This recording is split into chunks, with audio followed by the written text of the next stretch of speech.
Salut tout le monde, 19e et dernier épisode du journal de bord d'un doctorant volontairement reconfiné.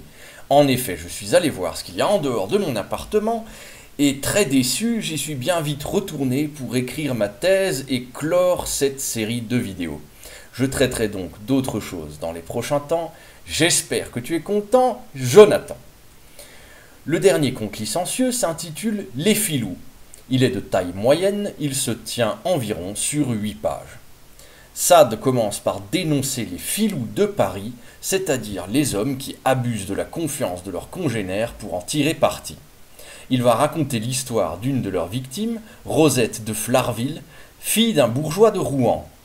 Rosette obtient la permission de son père d'aller fêter le carnaval auprès de son oncle fortuné à Paris. Son oncle se nomme Monsieur Mathieu. Rosette a 18 ans, est très séduisante et niaise en même temps.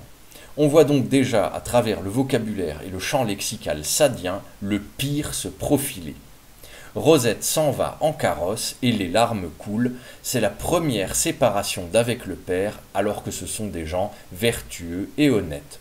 Rosette arrive à Paris et sortie du carrosse demande presque au premier homme qu'elle voit son chemin jusque chez son oncle. Bien évidemment, elle tombe sur un filou qui prétend habiter la même rue, connaître son oncle et ses cousines, et même un défunt de leur famille. Ne se méfiant pas une seule seconde, Rosette croit tous ses mensonges et exhibe même fièrement ses bijoux. Le filou devance Rosette et part à cheval, soi-disant pour l'annoncer, mais va en fait chercher sa bande de libertins qui va se faire passer pour la famille de Rosette puisqu'elle n'a jamais rencontré physiquement sa vraie famille. Il revient avec 2 carrosses et on l'emmène d'abord à l'auberge puis dans une maison relativement belle qui sert de repère au filou. Elle distribue d'abord les présents à toute la troupe puis se laisse enivrer.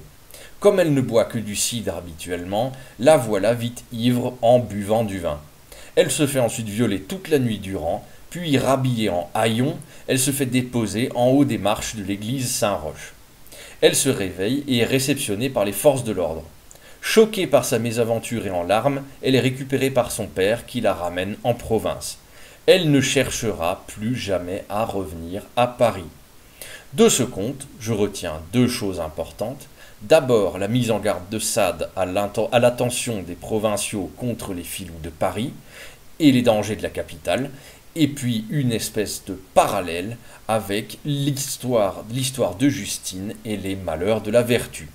C'est tout pour aujourd'hui, voilà qui clôture cette série de vidéos sur les contes licencieux de Sade. On se retrouve bientôt avec d'autres sujets de philosophie. Salut tout le monde!